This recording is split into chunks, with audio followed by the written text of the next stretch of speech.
Ladies and gentlemen. Ladies and gentlemen. This is Radiopirate.com. Et la vie est un combat.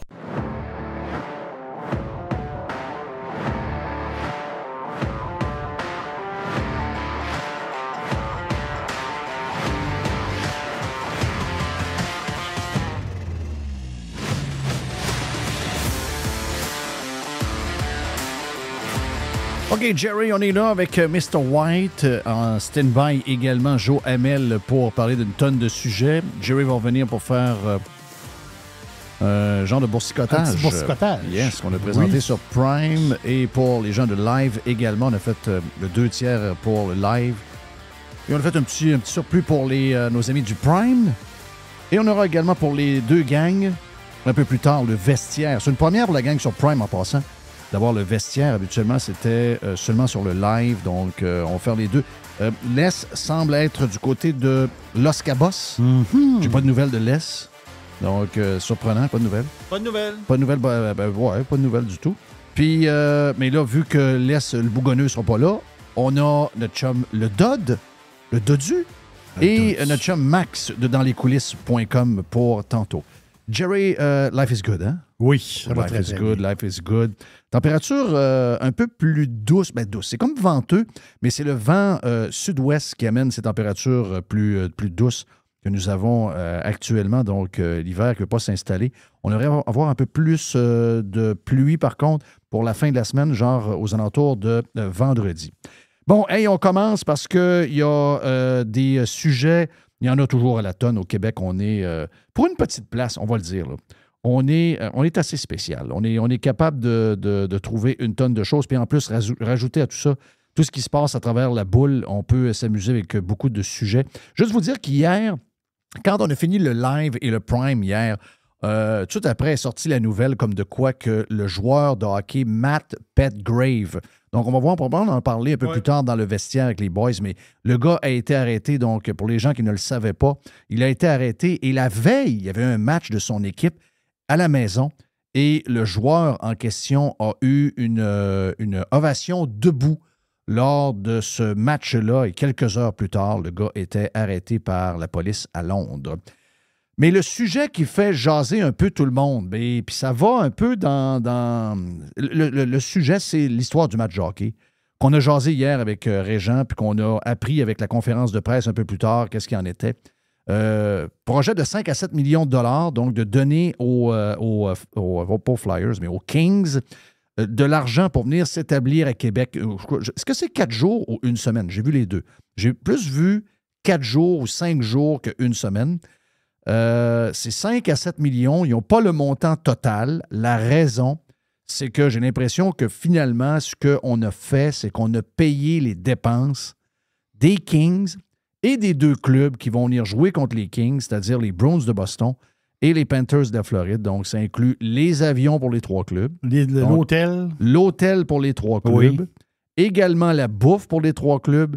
Et j'imagine toutes sortes de nananes alentour. Ils vont être... Écoutez, dépenser 7 millions de dollars, là, je veux dire de quoi, tu coupes pas bien d'un coin rond. Là. Tu peux t'amuser en masse. Il y a de la viande en masse. Ils ne sont pas 5 000. Là. Je veux dire, une équipe de hockey, c'est 20 gars. Là. Donc, beaucoup d'argent.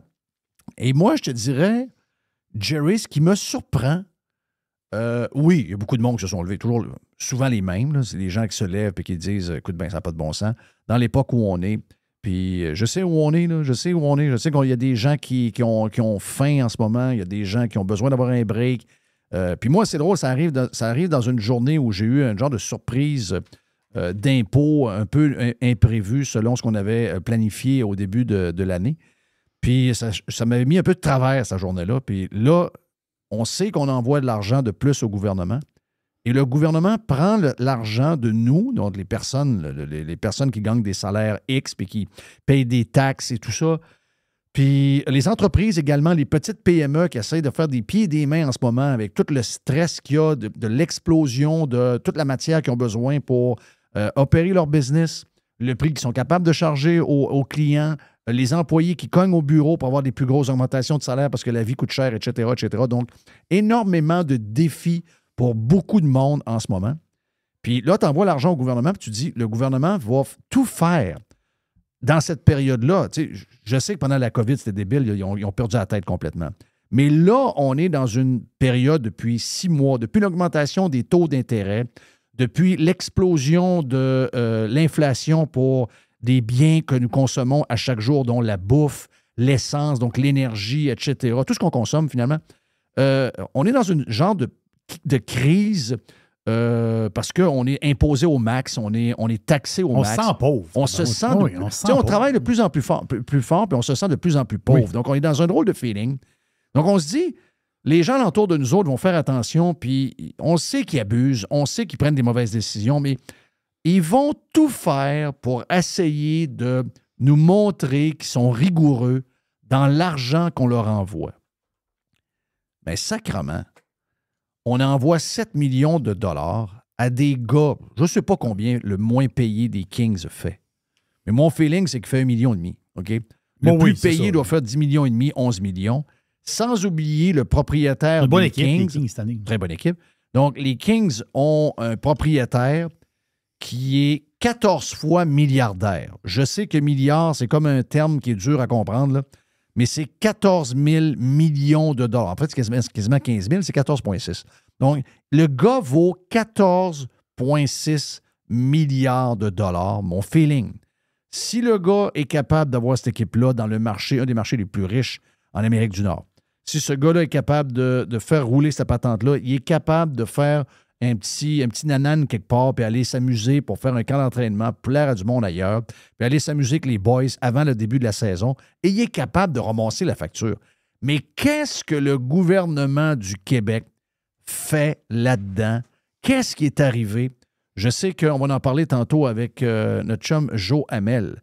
Mais ce qui me surprend, c'est que beaucoup de gens, en tout cas, qui se disent conservateurs, OK, sont comme surpris de voir qu'il y a beaucoup de monde qui sont en crise de voir que le gouvernement va investir de l'argent dûment gagné par du simple monde, des petites PME, puis qu'on va donner ça à des millionnaires et à un boss 14 fois milliardaire. Comment ça qu'il y a... C'est l'émotion? Qu'est-ce que c'est? C'est l'émotion. Qu'est-ce qui fait ça? Oui, c'est l'émotion. Ça fait partie du processus, parce qu'il y a un processus pour ramener les Nordiques. L'amphithéâtre fait partie du processus. T'sais, on avait un aréna fini avec des rats dedans. Là, tu te dis, ben non, si un jour on veut avoir une équipe, ça prend un amphithéâtre qui a de l'allure. On s'est entendu? Et là, on a un amphithéâtre. Mais là, il faut être dans l'espèce de photo de la Ligue. Il faut avoir l'attention de la Ligue nationale. Mais pour avoir l'attention, bien là, on a une occasion fantastique d'avoir les Kings qui viennent s'entraîner ici pour une semaine. Donc, ça prouve qu'ici à Québec, on est capable d'avoir du hockey, de la NHL. C'est comme une espèce d'image. Et ces gens-là qui sont des fans des Nordiques, c'est du monde qui sont conservateurs, mais fans des Nordiques. Il y en a. Ça veut dire quoi? Ça veut dire que tous les principes de base qui vont essayer de vous passer pendant toute l'année prennent le bord la minute qu'il y a quelque chose qu'ils aiment. La minute que tu aimes quelque chose, tout ce que tu décris pendant 1 an, 2 ans, 3 ans, tu te révoltes contre tout. Oui, mais okay? pas contre ça. Mais quand c'est quelque chose que tu aimes, voilà, tout d'un coup, tu viens pour le gouvernement qui met du cash partout. Ben, je te le résume, là, mais c'est ça. Et qu'est-ce que tu réponds aux gens qui vont dire on met de l'argent dans tel système à telle place pour la culture, les théâtres, les festivals, on est dans le sport, on est avec la F1, on est avec le tournoi de golf. Moi, est-ce que je peux dire une affaire? Moi, je suis contre toute forme de subvention. OK? Si vous me demandez quel genre de place que j'aimerais vivre, c'est qu'on prend de l'argent via des taxes et des impôts. J'ai aucun problème avec ça. Je veux pas que mon argent et mes impôts servent à du monde qui vont abuser dans des soupers au restaurant. Je veux pas que mon argent serve à créer des affaires pour créer des jobs puis créer des emplois avec des salaires plus hauts que les gens que tu taxes. Je veux pas qu'on prenne mon argent et mes taxes pour essayer d'inventer des bebelles avec des tramways puis des autobus à 1 million électriques, etc. Je veux qu'on prenne mon argent, qu'on enseigne aux jeunes dans des écoles propres et modernes avec des profs motivés et avec une méthode qui est 2023. Je veux que des gens qui vont aller à l'hôpital, en passant, juste vous dire qu'on devrait avoir une grève qui va commencer par les profs le 27 novembre et après ça, c'est les infirmières qui vont tomber là-dedans. Ce sera une grève générale. Donc, il y aura des opérations qui vont être annulées. Il y a nos enfants qui ont vécu les années COVID qui vont encore écoper, encore de la marde qui s'en vient, toujours relié à tout ce qu'on connaît, là, toujours l'État. Mais c'est ça que je veux, moi, de mes impôts et mes taxes. Je veux des écoles modernes, je veux des écoles où il y a du sport, je veux des écoles où il y a des profs motivés qui enseignent, puis qui leur montrent, puis qui les préparent au monde d'aujourd'hui et non pas celui de 1991. Je veux avoir des hôpitaux de luxe, je veux avoir des belles routes, je veux avoir des gens qui sont vraiment dans le besoin. Je veux qu'on les aide mieux qu'on les aide. Je veux que les personnes âgées soient dans des endroits qui sont décents avec de bons services. C'est pour ça que je paye des impôts. Mais là, j'ai l'impression de payer... Par-dessus tout ça, là, ce que tu veux, là, ben moi, je veux les Nordiques. Tout ce que tu viens de dire là c'est secondaire. C'est en dessous. Moi, je veux avoir la chance que les Nordiques reviennent. Ben, c'est des caves. Ils sont tellement partisans. Parce que je te parle, c'est quelqu'un qui est de centre-droit, que lui, il est scandalisé sur une madame de la ville qui mange des huîtres. De faire le même. OK, vous avez entendu, ils sont scandalisés. Là. Mais ils sont tellement partisans que tu leur dis, Canadiens seraient venus à Québec. Canadiens, là, sont déjà venus. Mais Canadiens, là, si tu demandes à Canadiens, ils vont venir. Bien là, moi, je vois des messages passer un peu partout. Oui, ils viennent, Canadiens. Gratis. Ils viennent s'installer. Ouais, mais la dernière... Je l'ai lu. Ouais, mais la dernière fois que le Canadien y est venu, il y avait un alignement en poche. Tu sais, les pré-saisons, tu fais jouer des joueurs. Ça va être ça aussi pour les autres. Non, mais ils s'en foutent de ça. Mais les autres, ils veulent pas de Canadiens. Je sais. Eux autres, c'est... Le Canadien vient, puis il t'offre 10 millions de dollars qu'il te donne en don que tu peux donner à n'importe qui. Oui. Ou encore, tu payes de tes poches 7 millions de dollars aux Kings, qui est une équipe qu'on se calisse tout le monde, là. Ben, ils vont prendre les Kings. Ils vont prendre les Kings. Le Canadien vient. Puis c'est une différence de 17 millions. Tu sais, le Canadien vient ici, puis il dit... On donne des billets. C'est gratis pour André. Pas rien que ça. On va bâtir 10 patinoires réfrigérées dans la ville. 10 millions de dollars. C'est qui installe les patinoires? C'est les Canadiens de Montréal. Voilà. Ben c'est ça. C'est ça qui fait que quelqu'un qui est conservateur, t'es conservateur, là, dans l'âme, dans ta vie, OK? T'es un vrai conservateur. Aussitôt que tu touches, est-ce que c'est possible que les Nordiques reviennent? Si oui, money is no object. Donc, tout tombe. Tout tombe. Sont-tu prêts à, mettons, il y a un projet d'hôpital à 1 milliard pour que tout soit plus moderne avec des médecins et ça coche puis qu'on n'a plus d'attente, etc. Sont-tu prêts à garder l'hôpital de Saint-François-d'Assise avec les rats dans les toilettes puis dire, on va toffer les rats, mais prends le milliard puis mets-les sur l'équipe de hockey? Veux-tu faire vraiment ma réponse? C'est sûr que je vais me dire oui. Ben oui, prendre l'équipe de hockey. Donc, les rats dans la toilette, l'hôpital qui est en ruine, où ce que les médecins ne veulent plus y aller, les infirmières ne veulent plus y aller, ils vont prendre le hockey. Non, donne-moi le hockey, puis la crise, le site d'hôpital, on va l'endurer. C'est ça, regarde. On va l'endurer. Ben moi, je suis contre toute forme de subvention. Je veux juste vous le dire, là, OK? F1, golf, le carnaval de ça, le festival du chapeau de je ne sais pas trop quoi. Moi, je suis contre toutes les formes de... Même chose pour les entreprises. Moi, je suis contre tout ça. Montez-moi un paradis fiscal pour les entreprises. Ils vont venir sans subvention. Donnez-nous moins dans les PME. Oui. Plus d'impôts. Enlevez toute la paperasse. Donnez-nous un break. Vous allez voir qu'il y a une maudite gang qui vont être capables de vivre sans aucune subvention parce que le monde va avoir un peu plus d'argent, on va être un peu plus libre. On est comme poigné dans un genre de carcan dans lequel tout le monde est tellement pauvre parce qu'on est trop taxé et trop imposé que là, pour essayer de créer quelque chose, on est obligé de tout subventionner pour qu'il y ait quelque chose qui bouge. Vous voyez bien que le modèle ne fonctionne pas. Une vraie joke. Anyway, regarde, on en parlera tantôt avec Joe Hamel, certainement. On verra si les boys du vestiaire va en jaser aussi, mais moi, ça m'a surpris de voir quelques personnes, des gens que habituellement je lis sur Twitter, que je trouve sensés, et là, du jour au lendemain, il y a un genre de fond socialiste qui se réveille. Parce que tu touches quelque chose. C'est la partisanerie qui te fait changer d'idée. C'est la partisanerie qui est plus fort que tout. Tu sais, la madame qu'on voyait tout le temps là, j'en ai parlé sur Prime avec toi, la madame qu'on voyait tout le temps là, à côté d'Éric Duhem, la blonde, là, une fille qui est quand même pas laide, là, mais tu sais, je veux dire, au-delà d'être belle femme, il faut avoir des principes. Je trouve que c'est une femme qui s'est présentée, puis on la voyait dans tous les panels souvent. Puis là, on disait, OK, elle est vraiment conservatrice. Elle, c'est la première à aller sur les tribunes, elle est allée à Radio-Canada, donc j'imagine qu'elle veut se faire réinviter. Et elle s'en va dire, ben oui, mais c'est normal. Une conservatrice, une ex-candidate de Éric Duhem au Parti conservateur qui s'en va sur un panel de Radio-Canada et qui va dire, ben, c'est une très bonne nouvelle, puis telle bonne nouvelle pour la région, ça va mettre la région sur la map, puis cet argent-là, s'il n'est pas ici, ça va être ailleurs, puis c'est très bon de montrer le Québec pour la Ligue nationale, ça va mettre le spotlight sur nous, ça fait bouger un peu. My God! Je comprends plus rien! On est combien de vrais, là, qui voient clair et qui savent comment ça doit marcher? On est combien? On est-tu 50? Je vais le faire. Candidate de Éric Duhem en vedette dans les panels à TV pendant toute la campagne. Il n'y a pas 10 ans, il y a 1 an. 1 an plus tard, elle veut faire plaisir à Radio-Canada. Demain matin, tu y offres un poste au Parti québécois, ben il va. C'est ça qu'on a maintenant.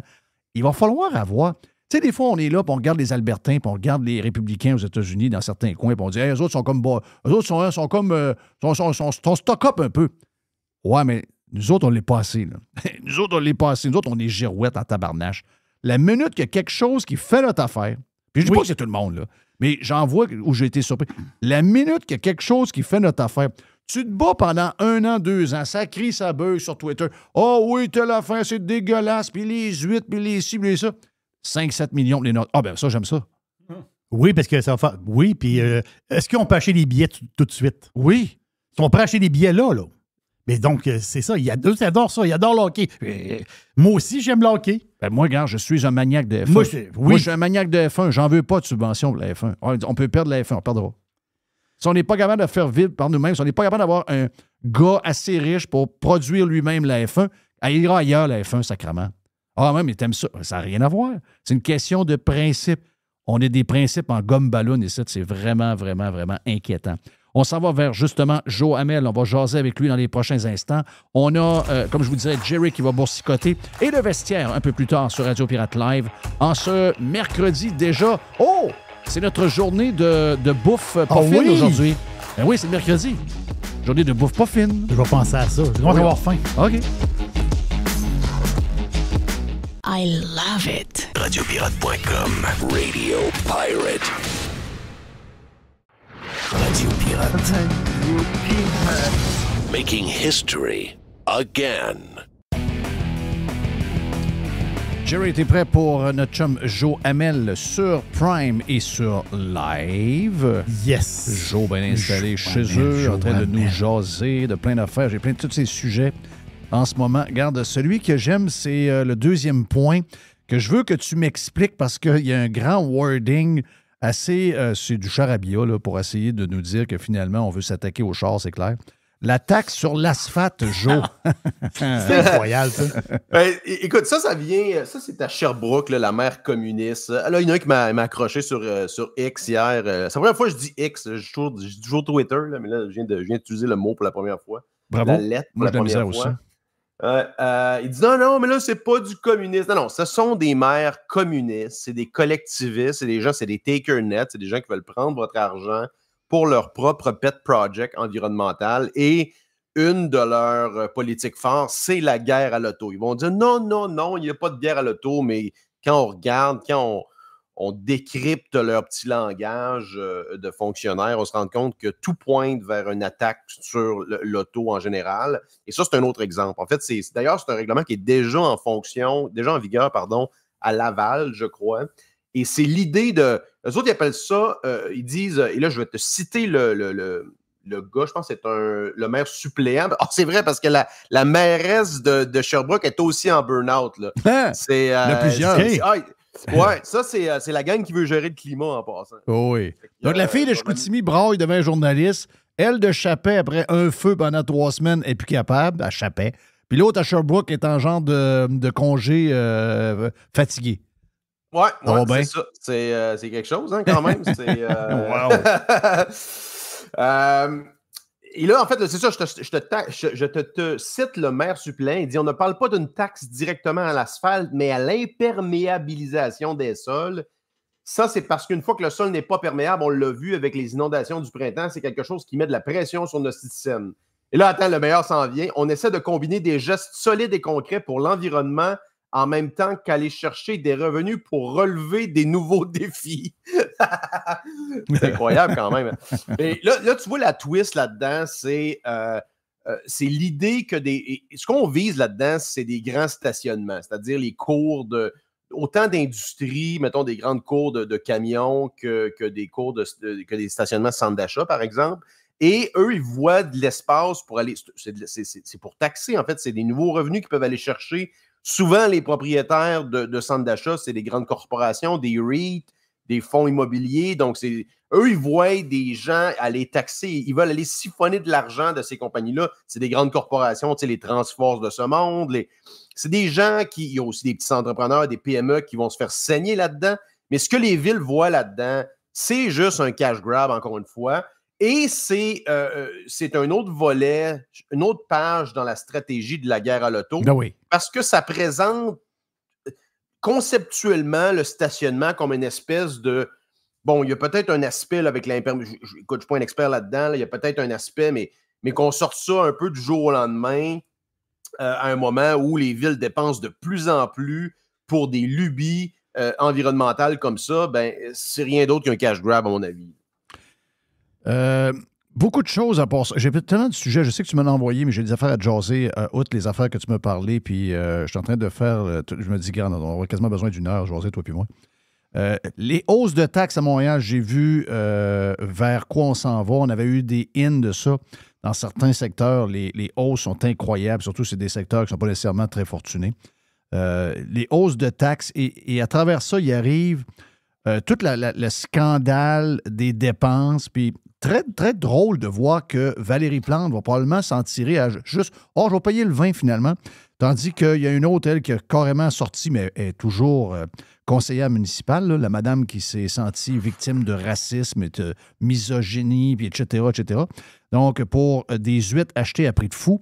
Mais ce que les gens vont finalement comprendre, parce que l'exemple qu'on donnait tantôt en parlant de ça, c'est que le monde a de la misère à comprendre qu'un investissement de 7 milliards sur un train qui en vaut probablement 1,8, qu'on n'a pas besoin, qui est mal foutu, etc. Il y en a qui se lèvent, mais il y en a d'autres que ça laisse complètement indifférent. C'est la même chose aussi sur un match de hockey à 5-7 millions qu'on parlera tantôt. C'est la même chose sur la patente de batterie. Et là, il arrive une histoire de vin et une histoire de souper à la gang ailleurs en Europe quelque part. Et là, ce monde-là se lève debout. Moi, j'applaudis ça. Il y en a qui trouvent ça bizarre parce qu'ils se disent « Hey, gars, ils se lèvent pas quand c'est le temps. Là, pour une histoire de 350$, ils sont sur le bord de tout arracher. » Moi, je pense, comme te dit Jerry, Oui. c'est que ce genre de choses malhonnêtes, carrément malhonnêtes de ces dirigeants qui n'ont plus de compte à rendre et qui sont protégés par une gang dans les médias puis un peu partout dans les groupes de pression, ces gens-là se sentent pleins de pouvoir, pouvant faire absolument tout ce qu'ils veulent faire. Et à un moment donné, ça finit quand, justement, le monde ordinaire, qui ne semble pas nécessairement attiré par un paquet d'affaires qui sont les gros sujets depuis 1 mois, 2 mois, 3 ans, quasiment, et là, bang, il se réveille avec une patente de même. Moi, j'aime ça, moi. Ben, écoute, l'effet, la conséquence finale, je pense qu'elle est positive, dans le sens qu'enfin, il y a quelque chose qui attaque cette administration Teflon-là, alors que des scandales ont pu finir à Montréal. Tu sais, tu as parlé d'une couple de patentes, il y a des trucs là-dedans provinciales, comme le tramway à Québec, l'histoire du REM, tout ça. Mais tu sais, il y a des scandales propres à Montréal. Les gens devraient être dans la rue. Là. Premièrement, l'histoire des grands développements immobiliers qui ne bougent pas parce que la ville impose des règlements débiles, encore justement liés au climat. Fait que moi, je dois te dire, je vais me faire un peu l'avocat du diable là-dedans parce que Ça, c'est du pocket change. Là. C'est une distraction, cette affaire-là. Je comprends, je comprends que ça leur revient sur le nez, puis on se rend compte que c'est des idiots qui étaient l'histoire des consultations publiques. Tu sais, à la base, c'est des gens pas d'envergure, pas très impressionnants qui se ramassent sur ces comités-là. Pourquoi? Parce qu'on y est pas, nous autres. C'est ça la raison. C'est des crétins qui ont noyauté ces institutions-là parce que, justement, les gens qui ont du bon sens, ils ont d'autres choses à faire, puis ils s'en occupent pas. C'est pour ça que ça arrive. Justement, il y a des abus. Tu sais, des abus. Écoute, c'est du niaisage, ces histoires d'huîtres puis de bouteilles de vin. Là, dans le grand ordre des choses, c'est pas là que la ville perd de l'argent. La ville perd de l'argent sur le développement qui se fait pas. Puis les citoyens sont taxés. Tu sais, les condos ici, c'est entre 8 et 15 000 par condo par année pour les vidanges puis l'aqueduc. C'est complètement débile, là. C'est scandaleux ce qu'on paye en taxes municipales versus les services. Donc, je comprends que...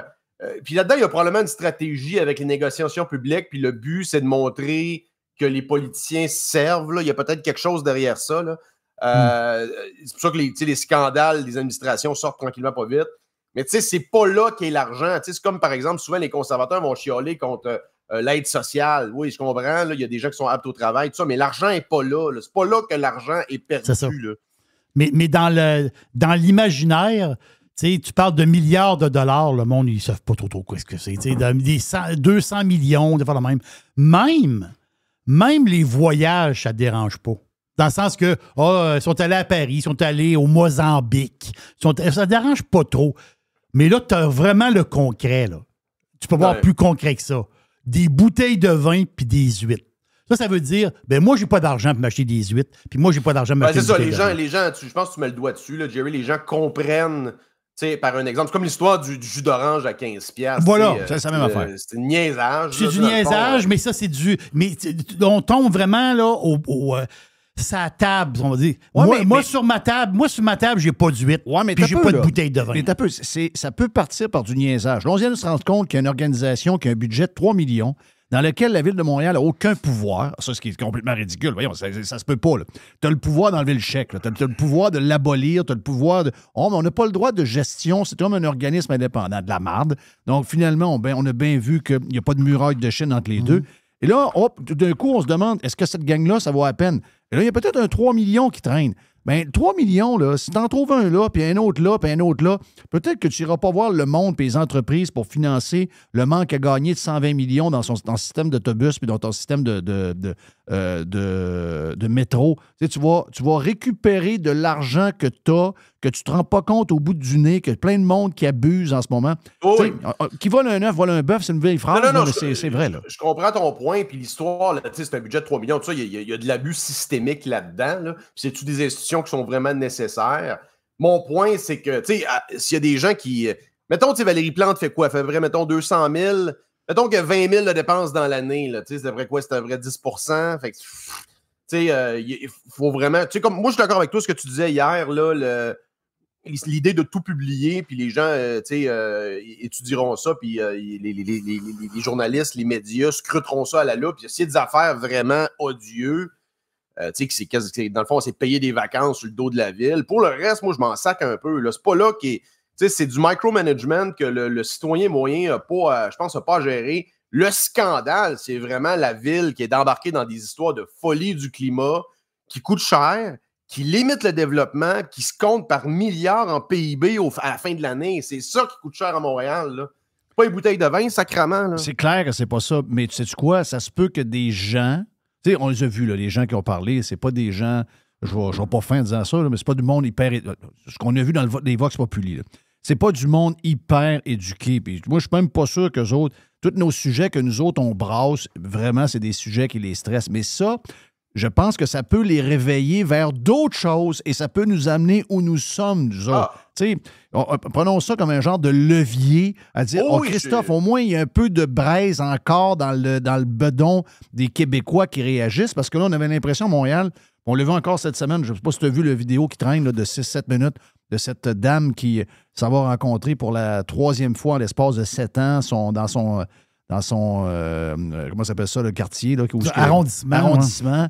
où elle s'en va débattre le fait qu'ils ont monté un c'est ça, trottoir là. de 7 pouces en avant de son stationnement, etc., puis que là, ça vient complètement en bordel. Et ça, encore une fois, ce sont des immigrants, puis tu l'as dit plus qu'une fois, à Montréal, les immigrants se lèvent debout quand il y a quelque chose qui ne marche pas. Et moi, j'avais l'impression que les Québécois de souche, la braise était complètement éteinte. Je me dis, au moins, s'ils réagissent sur une bouteille de vin puis sur un match de hockey à 5-7 millions, ça veut dire qu'ils ont encore quelque chose pour se réveiller. Ils sont encore réveillés un peu. Parce que moi, ce qui me, ça me Écoute, dérange. le match de hockey, c'est une autre, le match de hockey, c'est une autre histoire, là, parce que ça, c'est vraiment... c'est un choix discrétionnaire qu'on a fait. Encore une fois, une erreur stratégique majeure de la CAQ en pleine négociation. Les crétins ont comme fait je pense qu'ils ont fait une conférence de presse avec ça aussi. Là. Oui. Le ministre des Nordiques. Oui, non, mais c'est odieux, cette affaire-là. Ben, Qui c'est odieux, conseille c'est ces gens-là? cave. Éric Girard, un gars qui est complètement discrédité, l'ancien numéro 2 ou 3 de la Banque nationale, qui était présenté comme une espèce de conservateur fiscaux, finalement, endosse à peu près toutes les dépenses débiles de Fitzgibbon, les games de hockey, les négociations pour les Nordiques, complètement ridiculisées dans le monde financier. C'est odieux, cette affaire-là. Moi, j'en reviens pas. Là. Je le croyais pas quand je lisais ça. Puis qu'est-ce qui se cache derrière ça? Tu fais un chèque à qui va les héberger, les vols, comment ça marche. C'est un chèque en blanc, ça, là? C'est sûr que c'est ça. Quoi, là? C'est sûr que c'est ça. C'est vol d'avion, chambre d'hôtel, restauration, etc. Puis vol d'avion pour l'équipe qui va venir, donc Boston, Floride, hôtel payé. C'est pour ça qu'ils sont pas capables de dire 5,5 millions ou 5,3 ou 6,1. Entre 5 et 7, imagine-toi donc. C'est sûr qu'ils vont finir à 7, là, on s'entend. Et puis hier, je pense que tu faisais un peu la comparaison. Ça n'a rien à voir avec, par exemple, le Grand Prix où tu as des dizaines de millions qui atterrissent à Montréal. Tu as des gens qui arrivent en jet ici. Personne qui va aller en jet voir cette game poche-là de pré-saison. Là. Ben non. Mais il y en avait pareil, toujours à peu près les mêmes, là, qui sont toujours durs à savoir de quel bord ils sont. Il y en a qui disaient, ben non, ben, tu viens de donner l'exemple du Grand Prix, mais il donnait d'autres exemples. Il y a l'affaire de la Coupe du président de golf. Ça va être vu dans 155 pays, la Coupe du président du golf l'année prochaine. Mais en partant, moi aussi, là, regarde, toute subvention à toute activité culturelle, toute activité sportive, si vous me demandez dans les fêtes, puis incluant aussi les entreprises, moi, si vous me demandez, là, dans un monde idéal, il n'y en aurait pas de subvention.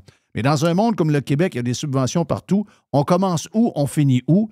C'est dur à savoir où, mais celle-là d'hier, là, celle-là, c'est la plus cave que j'ai jamais vue. Match hors concours d'une équipe qu'on se crisse depuis toujours, les Kings de Los Angeles, que je pense que les dernières fois qu'on s'intéressait aux Kings, c'est après Gilbert Dionne puis le kit mauve. Il est arrivé Gretzky avec, dans le temps. Ben, à part ça, c'est pas quelque chose qui nous intéresse bien. Mais là, j'ai vu du monde, là. Mais là, c'est un événement important, c'est bon pour la Ligue, ça va faire connaître le centre Vidéotron. Ah oui. Ils connaissent le centre Vidéotron, voyons, bande de crétins. Oui, ils savent, ils rient de vous autres, là. Moi, je suis surpris. Et là-dedans, beaucoup de gens, que quand tu lis leurs tweets, souvent, c'est des gens qui se considèrent comme des genres de conservateurs économiques. Ah oui. Il y a beaucoup d'émotions là-dedans. Là. Non, mais il n'y a pas là-dedans aussi d'espèce de politique crasse de la craque.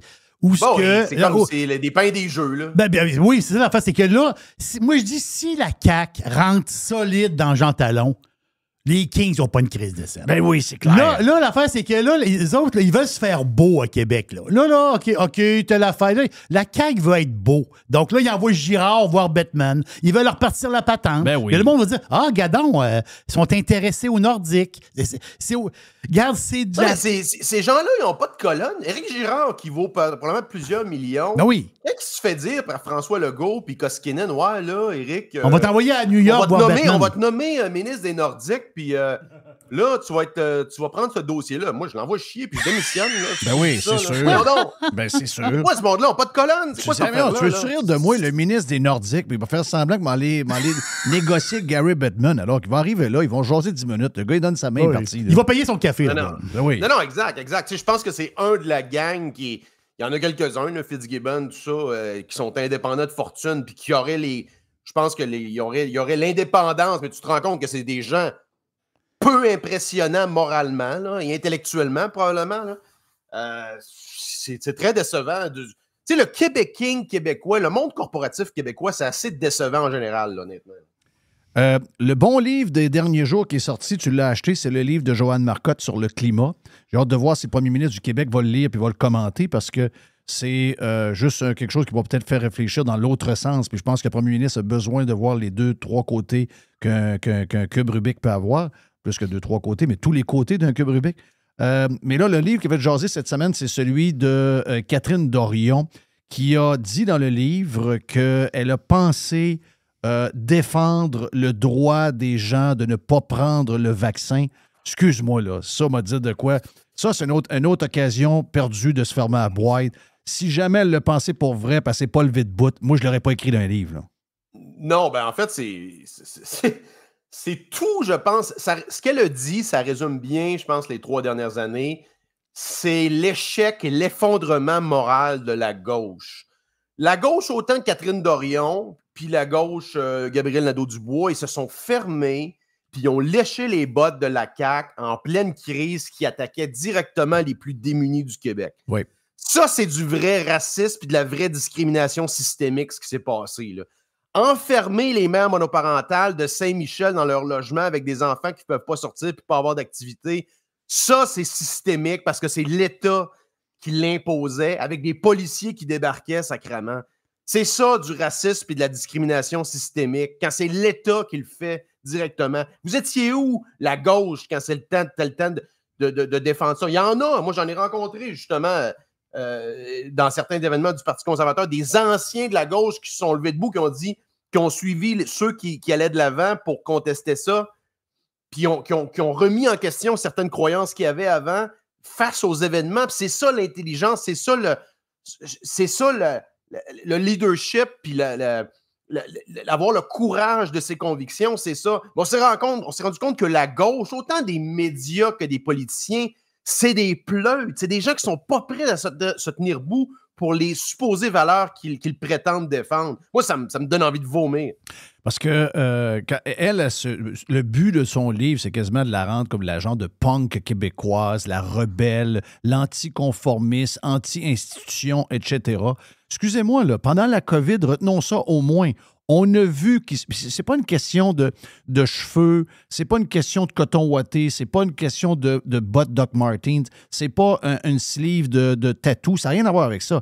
Mais pendant la COVID, il y a des gens qui se sont levés de bout contre vents et marées, alors que c'était pas évident, puis qu'il y avait de la cancellation, puis des risques de perte de job, etc., etc. Ces gens-là se sont levés de bout. Les vrais de vrais rebelles, les vrais de vrais fighters, les vrais de vrais punks, c'est ceux qui se sont levés pour leurs principes. Pas se lever pour juste se lever, mais ils se sont levés pour leurs principes. Moi, c'est ce qui m'a déçu le plus de cette période-là.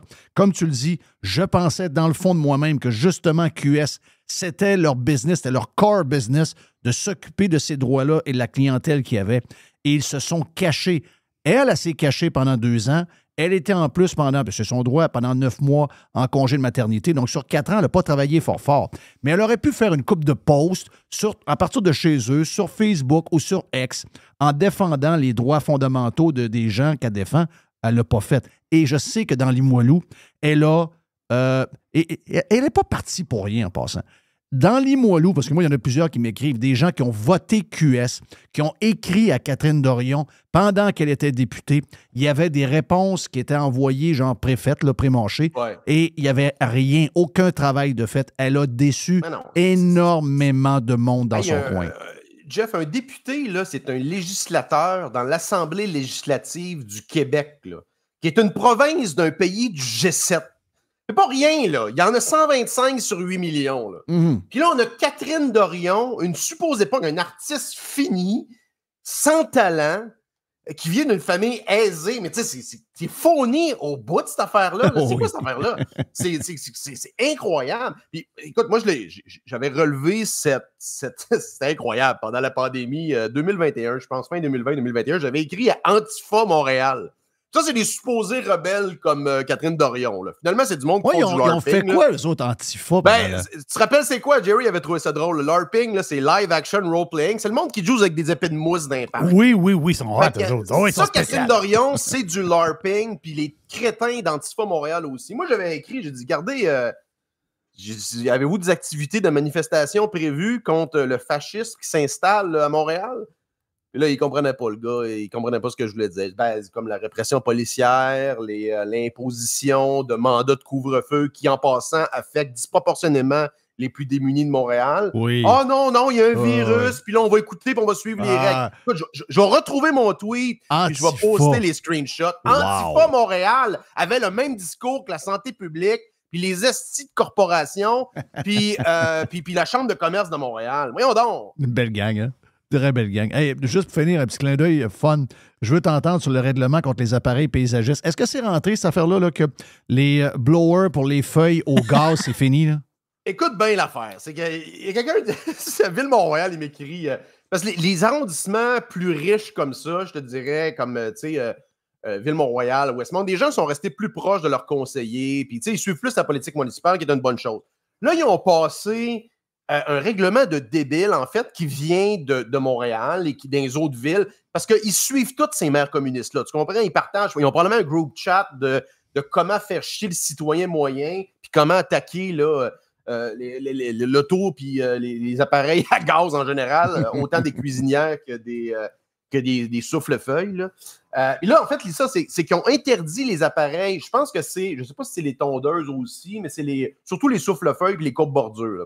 Fait que là, évidemment que le bonhomme qui faisait son gazon puis ses affaires une fois par 2 semaines, ça ne change pas grand-chose. Mais les compagnies de paysagement qui font ça à journée longue, puis tu comprends que dans un quartier riche, ils font à peu près tout le quartier, ben l'histoire, c'est que les batteries, premièrement, les appareils coûtent aussi cher, sinon plus, que les appareils au gaz, puis ils ont à peu près un rendement de près de 10 fois moins. C'est-à-dire qu'il faut que tu charges quasiment 2-3 fois par jour. Puis ils chargent comment, Jeff? Avec une génératrice dans la boîte du pick-up pour charger les batteries. Ah, c'est malade. C'est ça, la révolution puis la transition énergétique. C'est des appareils généralement moins efficients, plus chers, puis qui n'ont pas de rendement. Fait que c'est ça l'idée. Écoute, j'en ai un super de bon, moi, à Milwaukee, là, avec la grosse batterie, puis c'est surprenant comment ça pousse. Mais je veux dire, si tu fais ça à longueur de journée... Ben non, il marche tout le temps. Le blower marche tout le temps. Ben là, c'est ça. Le blower marche quasiment à longueur, quasiment toute la journée. Donc ça, c'est un peu débile. Mais tu vois que les gens qui font ces règles-là, ils n'en ont même pas de souffle de feuilles. Ils ne savent pas de quoi ils parlent. Ils sont pas dans le quotidien de ces gens-là. Ces gens sont juste là. Il y a une certaine demande là, qui me disait « Ouais, mais là... » La ville ne veut pas trop reculer parce qu'il y a des gens qui ont comme demandé ce règlement-là. Puis ça, ces gens-là, c'est des gens qui voyagent genre 7-8 fois par année, qui passent la fin de semaine à Tremblant. C'est le bruit qui les dérange. C'est le bruit qui les dérange plus que l'histoire du gaz. Parce que c'était l'histoire du gaz. La grosse BMW prendra le bord, puis effectivement, les voyages en Europe prendraient le bord aussi, mais c'est pas ça.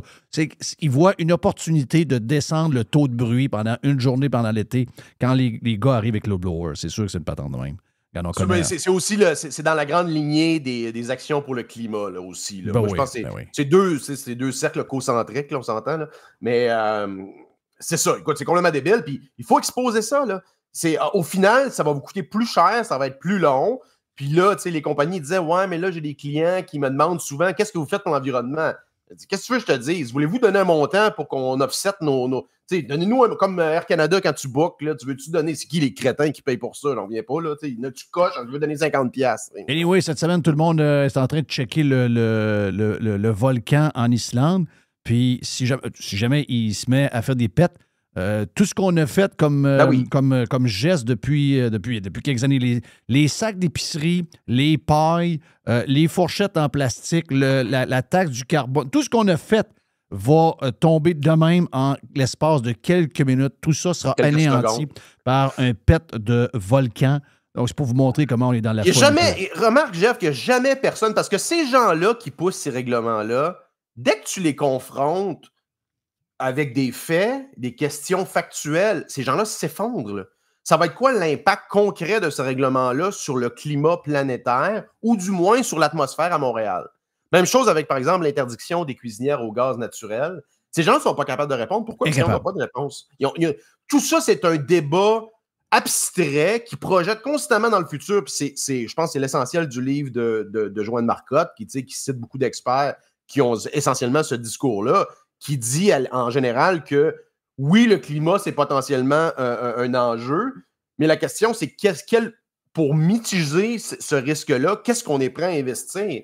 On est-tu prêt à investir 10% de notre PIB là-dedans, alors que ça va créer plus de pauvreté puis ça va nous enlever des opportunités? Et que ça ne changera peut-être rien au bout de la ligne, puis qu'on va se diriger vers le même réchauffement. Exactement. Ça vous donne quoi de payer 10 000$ d'assurance automobile par année si vous faites 10 000 km puis votre char est usagé ou que ça ne changera pas grand-chose. Là, Exact. Fait que c'est ça, là, c'est essentiellement ça. C'est une question de rapport coût-bénéfice que ces politiciens-là ne font jamais parce qu'ils ne sont pas confrontés à ces questions-là.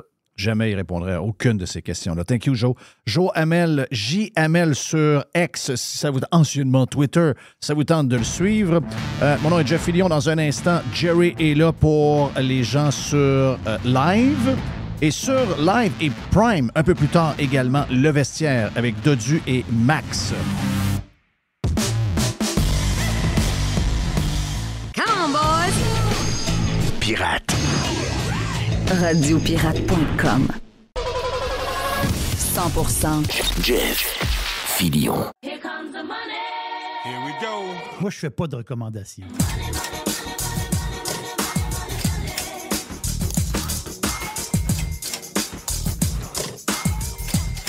Le boursicoteur en direct de New York. Jerry Pizza. Mais non, c'est Jerry le boursicoteur. C'est Jerry Boursicoteur. Ben oui, c'est un autre Jerry. C'est comme un genre de sideline. Ah oui, Jerry. Ouais, c'est ça, Oui, Jerry Pidd, c'est le gars de la boîte à Une pizza. petite Finalement, c'est des triplets. Oui. C'est ça. Exactement ça. Juste un mot avant Oui. le Cosmos et son festin des fêtes. Oh yes. Non, t'as peu, là. Ça, c'est... le deal est extraordinaire. Prix spécial pirate, 125$. Le prix normal, c'est 150$. C'est ça. Et les taxes sont incluses. Il n'y a pas de taxes. Il n'y a pas de taxe là-dessus. C'est Il n'y a exactement pas de taxe là-dessus. C'est une boîte. Moi, c'est une boîte. Nous autres, c'est la boîte que nous donnons aux employés puis aux collaborateurs de Radio Pirate pour les remercier pendant l'année parce que c'est un beau moment. Puis souvent, on n'a pas le temps de faire des parties de Noël, puis on essaie toujours de remettre ça, puis c'est toujours compliqué. Mais une belle boîte dans le temps des fêtes, nous, on donne ça. Puis si vous avez une entreprise, puis vous pensez faire la même chose, sérieux, là, c'est un très, très beau cadeau. Et quand on dit, Jerry, que c'est pour 6 personnes, pour l'avoir mangé plus qu'une fois, c'est 6 personnes pour un souper, mais il t'en reste pour des lunchs. Ça, c'est sûr. Puis même 6 personnes, je te dis, tu peux être 8, t'es correct. Oui. Tu mets une coupe de baguette de pain sur la table, là, puis 8 personnes, t'es correct. Exact. Le ragoût de boulette est extraordinaire. Ah, non. ça. C'est pâté à viande, la dinde en croûte, sucre à crème, la soupe, la totale. C'est extraordinaire. Mais il faut avoir le lien. Le lien? Il est où le lien pour avoir le 25 $ de rabais par boîte? Il est sur Facebook et sur X. Il est sur X. Donc, vous allez sur Radio Pirate sur X. Il est là, OK? Vous allez... On va le répandre également. Je vais probablement le répandre sur les miens aussi au cours des prochains jours. Donc, il est sur X. Il est également sur Facebook. Donc, vous faites Radio Pirate Live. Vous avez le lien pour... donc, tu sais, pour une patente de famille, ça ne vous tente pas de cuisiner trop, vous voulez avoir quelque chose de le fun, ça fait la job. Si vous êtes un entrepreneur, puis vous avez des employés ou encore des clients, puis vous ne savez plus quoi donner, on parlait l'autre fois des boîtes de nos chums de Firebarns, qui était une superbe idée avec le code pirate. Mais c'est la même chose pour le Cosmos. Les boys du Cosmos ont fait une boîte incroyable que vous pouvez donner à vos clients et également à vos employés pour le temps des fêtes. Mais faites ça vite, c'est sûr qu'il y a une quantité limitée de boîtes qu'on peut produire. Donc, si ça vous tente, allez chercher le lien, vous aurez 25 $ de rabais sur Twitter, donc sur le compte de Radio Pirate sur Twitter, sur X, ou encore sur Facebook. Faites Radio Pirate Puis, Live et le lien est dedans. Il y a quelque chose que j'aime dans cette boîte-là, c'est les petites reliches et les petites confitures. Oui. Est-ce que tu as parlé de la bûche? Non, je n'ai pas parlé de la bûche. Il y a une bûche. Il y a une bûche. Érable, les sucres à la crème. Voilà. la bûche. Il y a une bûche en plus. Non, Le petit ketchup maison. exact. Non, c'est la totale. Là. Mais Ça, ça. tu te casses pas la tête. Là. Tu sais, la semaine passée, je t'ai parlé, Jeff, que parce qu'il arrive, c'est que... Oui, en passant pour mes gâteaux brownies, j'ai à peu près 125 boîtes de passé sur 288 que nous achèterait Sylvain chez Panier Extra. Donc, il me reste à placer. Et j'aimerais tellement ça être capable de vendre des boîtes. C'est des boîtes. C'est 15 gâteaux dedans à, je pense que c'est 14,99 que ça revient le prix de revente. On comprend que si on achète 15, ça ne reviendra pas à 14,99 puis que le shipping serait envoyé. Mais ces gâteaux-là sont congelés. Ils peuvent être congelés pendant 18 mois de temps sans problème. Oui. Si j'étais capable de trouver un service qui pourrait shipper, c'est sûr que je connais les pirates. Il y en aurait une centaine qui achèteraient une boîte pour avoir des desserts pour l'année au complet. Mais j'ai pas ça. Si mon garage était réfrigéré, je le ferais moi-même. Mais là, à date, donc j'ai 120 boîtes de vendus à notre chum Sylvain de Panier Extra qu'on est allé rencontrer hier. Et je cherche un moyen pour passer les 100, il m'en reste quoi? 100, j'ai 288 boîtes. Donc, il me reste à peu près 160 boîtes à passer. Donc, j'essaie de trouver des endroits. Si jamais ça vous tente, vous êtes détaillant de quelque chose, vous voulez avoir. C'est sûr que je ne veux pas commencer à donner 2 boîtes, 3 boîtes pour des places, puis faire 40 places. C'est sûr que si vous avez des endroits où vous pouvez prendre une dizaine de boîtes, une quinzaine de boîtes, bien, garde, ce serait très apprécié. Mais on ne lâche pas. On essaie de vous offrir le Brownies au printemps. Ce sera aux alentours du mois d'avril. Donc, si jamais vous êtes dans le milieu alimentaire et vous avez des trucs pour moi, il me reste des boîtes à passer. Mais hier, première étape de fête, un premier 120 boîtes avec notre chum Sylvain du Panier Extra, garanti pour lui. Donc, les gens qui vont au Panier Extra, qui vont penser à aller au Panier Extra, si jamais on fait le projet du Brownies parce qu'on est capable de passer toutes nos boîtes, Sylvain est un partenaire qui a signé. Il nous reste à trouver d'autres partenaires. La gang de Gâteau Michaud font la même chose, essaient de trouver des partenaires de leur bord. Donc, on travaille fort. Donc, le projet, on est là-dessus. On est là-dessus. Je t'ai parlé du Dow Jones, Jeff, la semaine passée. Tu sais, si je mets l'image sur le Dow Jones, recule, mettons, d'il y a à peu près 2 semaines, 3 semaines. OK? Le Dow Jones, là, il est dans une trappe de sable. Il sort son sandwich. Il frappe la balle. La balle, le gars, il manque complètement. Le Dow Jones manque complètement son goût. La balle, elle touche le râteau, elle dévie sur un arbre, elle cogne sa pine, puis elle rentre dans le trou. Sur le coup, tu dis, quel coup de luck. Mais on dirait, pour vrai, là, on dirait que le Dow Jones, c'est ça. On dirait que c'est ça qui s'est passé. Depuis qu'on se demandait qu'est-ce qui arrive avec la bourse il y a à peu près 2 semaines, oui. On dirait que la bourse gagne à tous les jours. Voilà, exactement ça. Depuis 2 semaines, on l'a pris combien? 2000 points? Mm-hmm. Wow! Non, c'est rare qu'on ait vu ça, là. Moi, je suis la bourse depuis longtemps. C'est très rare que tu fais 2000 points en 2 semaines. 2 semaines. On l'arrondit ça, là. C'est excessivement rare. Même un dénommé, tu sais, Michael Burry, le fameux visionnaire Michael Burry, tu sais, le gars du film de Big Short, là. Lui qui a shorté les banques en 2008, là. Oui. Ils ont fait un coup de milliard. On s'entend-tu, là? Le célèbre Michael Burry qui s'est enrichi énormément en 2008-2009, là, ou dans ce coin-là. Là. Mais lui, il était short sur le marché. Oui. Lui, là, à la mi-août, OK, il a shorté le SP500 pour 866 millions. Il a shorté le Nasdaq 100. Le Nasdaq 100, c'est les 100 plus gros titres du Nasdaq. OK? Il a shorté le Nasdaq 100 pour 739 millions. OK, t'as un peu, là. 866 millions, 739 millions. Lui, il était short sur le marché. Il s'est racheté hier. Là. Lui, il perd une beurrée. D'après moi, c'est un gars... Regarde, je ne sais pas comment il a perdu, mais d'après moi, il a perdu au-dessus de 100 millions. Boum. Lui a shorté le marché à la mi-août. Mi-août. Le 16 août. Il a shorté le marché. Hier, il a racheté. Le gars, il s'est fait ramasser. Donc, le visionnaire, on le voit là. Le visionnaire s'est cassé la gueule, carrément. Là.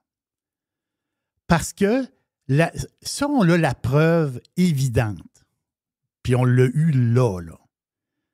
C'est une tape sur les doigts des fanatiques de l'analyse technique. J'en connais. Du monde qui investissent seulement qu'avec la technique. C'est leur argent, ils font ce qu'ils veulent. Moi, je m'en sers de l'analyse technique. Ben oui, je m'en sers un peu. Puis je me sers de plein d'affaires. Puis je me sers de ma tête, puis j'ai une espèce de flair.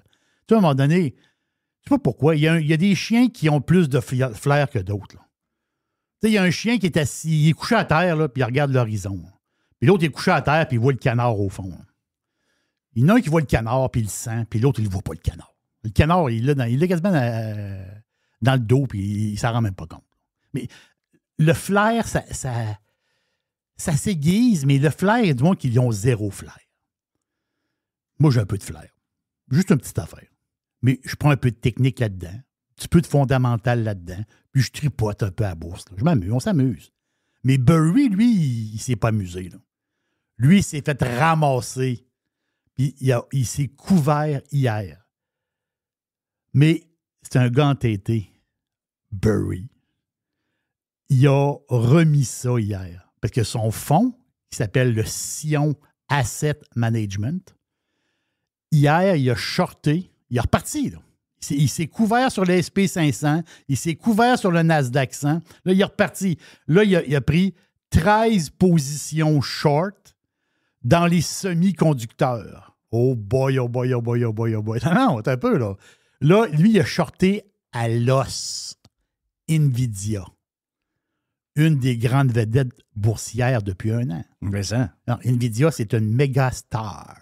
OK? Il est au firmament des stocks boursiers. Là.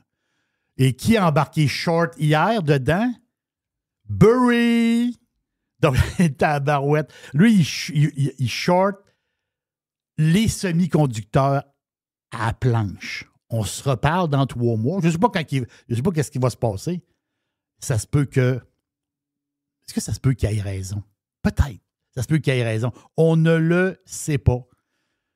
Moi-même, je me suis fait pogner. Ben moi aussi. J'ai vendu du Apple à 170 pièces. Oui. Lui, t'as combien, Apple? 187. 187, voilà. Oh oui, tu t'es fait pogner. Fait pogner. Oui, tu t'es fait pogner. Ben de plomb.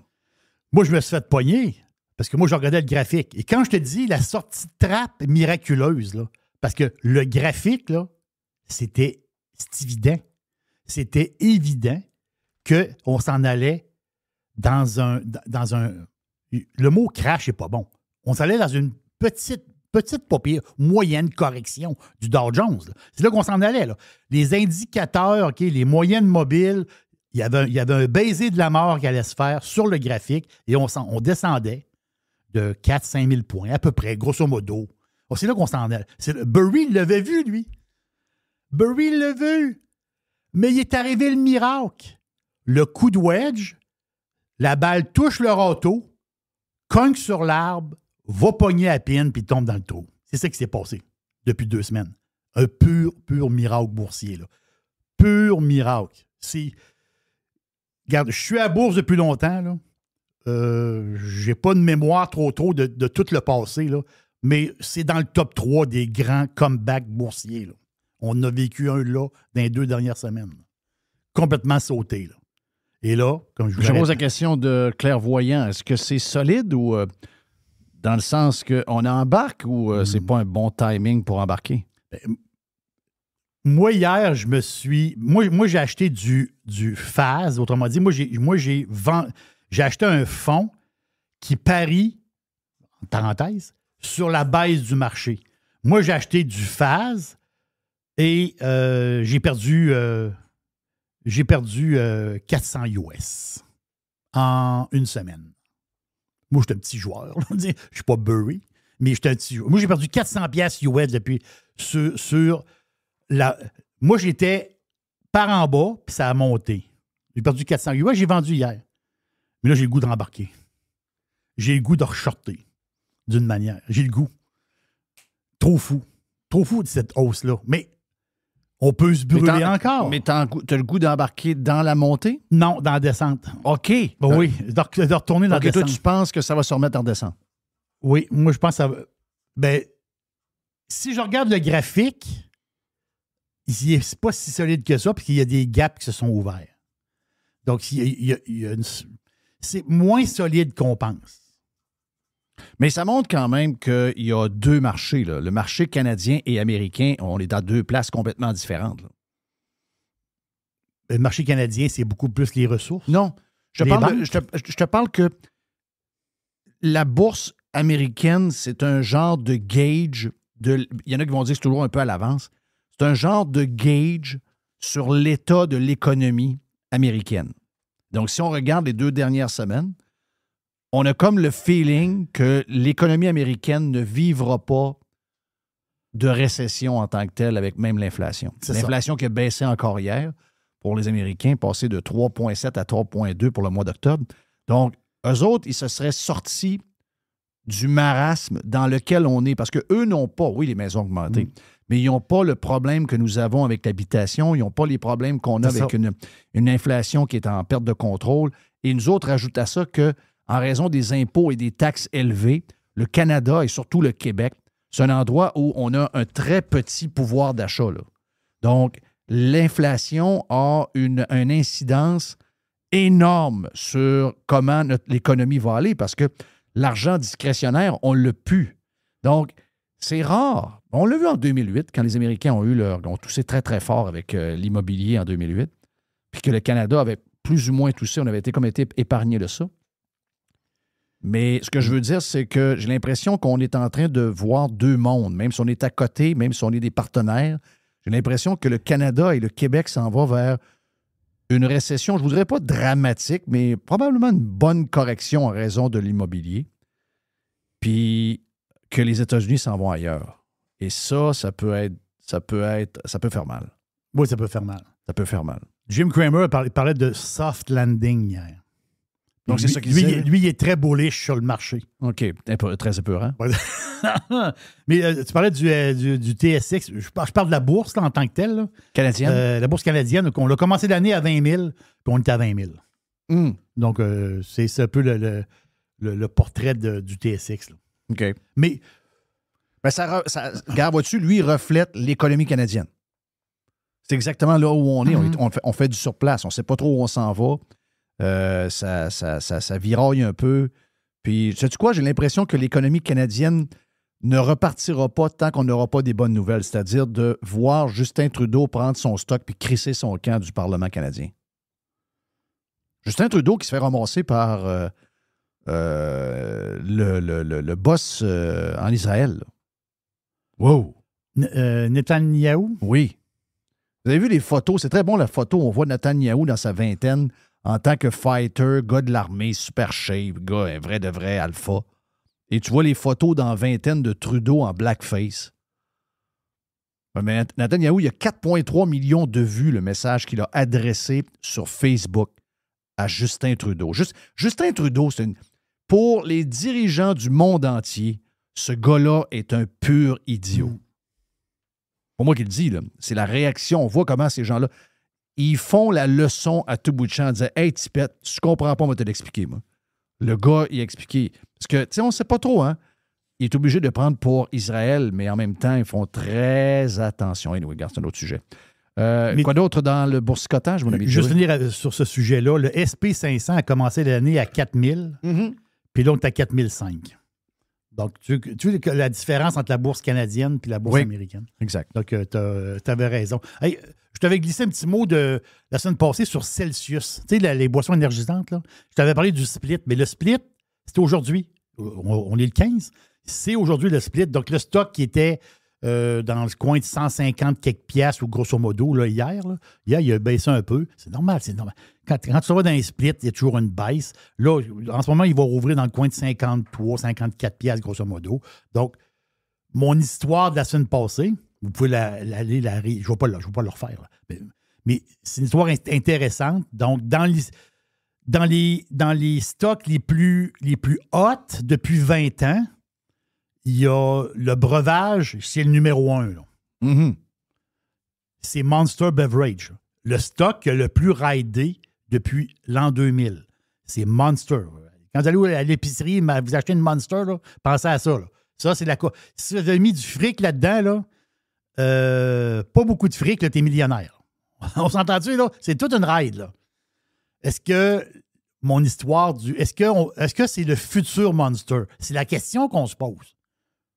On raconte des histoires, là. Mais Celsius, ils ont déjà des marges de montée. Là, il y a un escalier là, pour monter en haut. Mais il y a déjà des marges de fait. Est-ce que c'est bon embarquer n'importe... Tu peux pas embarquer du début jusqu'à la fin. Là. C'est-à-dire ça n'existe pas, ça. À un moment donné, c'est-à-dire c'est quand le début, c'est quand la fin, tu ne sais pas. C'est de l'investissement, c'est de la... Comment dire, on ne connaît pas l'avenir. Là. Mais on se fait des idées. Mais Celsius, présentement, ils font un split pas pour rien. Un split, c'est une bonne nouvelle. Un reverse split, c'est une mauvaise nouvelle. Reverse split, c'est que tu sauves le cul. Donc, c'est quoi le reverse split? L'action est rendue à 50 cents. Ils font un 10 pour 1, l'action monte à 5 piastres. C'est pour se sauver le cul de la bourse. Parce qu'ils vont être délistés. Ils se sauvent le cul, ils sont dans la merde. Tandis que le split, c'est le contraire. Le split, c'est que tu rouvres ton marché aux pauvres. Le monde qui n'a pas beaucoup de sous. Et ils n'ont pas d'argent pour... Parce qu'on s'entend-tu que les petits portefeuilles peuvent embarquer maintenant dans Celsius à 50 piastres. À 160, 170, plus raide. À 50, tu peux compléter un portefeuille. Un petit, on s'en fout. 2 aussi. Mais des milliers de petits, ça fait des milliers de porteurs de parts. C'est le même, il faut voir ça. Donc, Celsius, le split, c'est aujourd'hui. J'ai plein de petites patentes, le fun. Home Depot, Jeff. Oui. Home Depot, 6 de hausse hier. Le stock a repassé 300 pièces Home Depot. Regarde. Bénéfice supérieur aux attentes.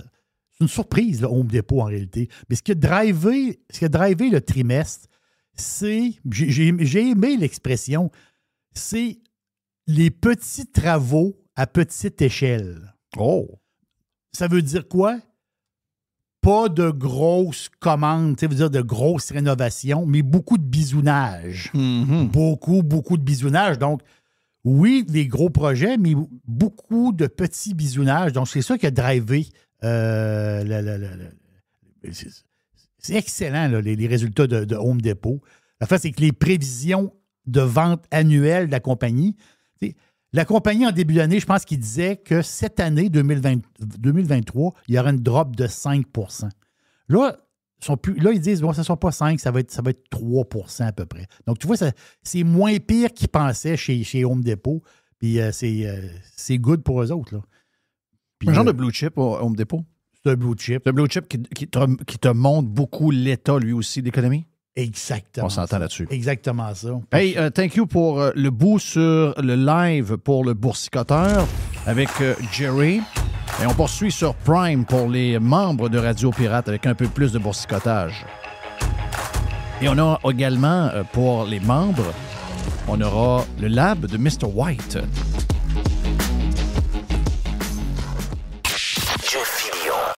Jeff Fillion.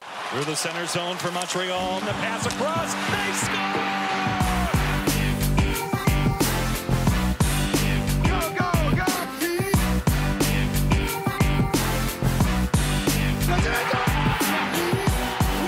All right, let's go, Guy.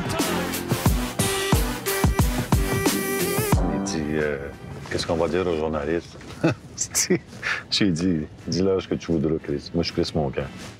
Thank you, Guy. Thank you, Guy. Première aujourd'hui, le vestiaire, le fameux vestiaire est sur les 2 podcasts, donc parce qu'on a uni les podcasts maintenant.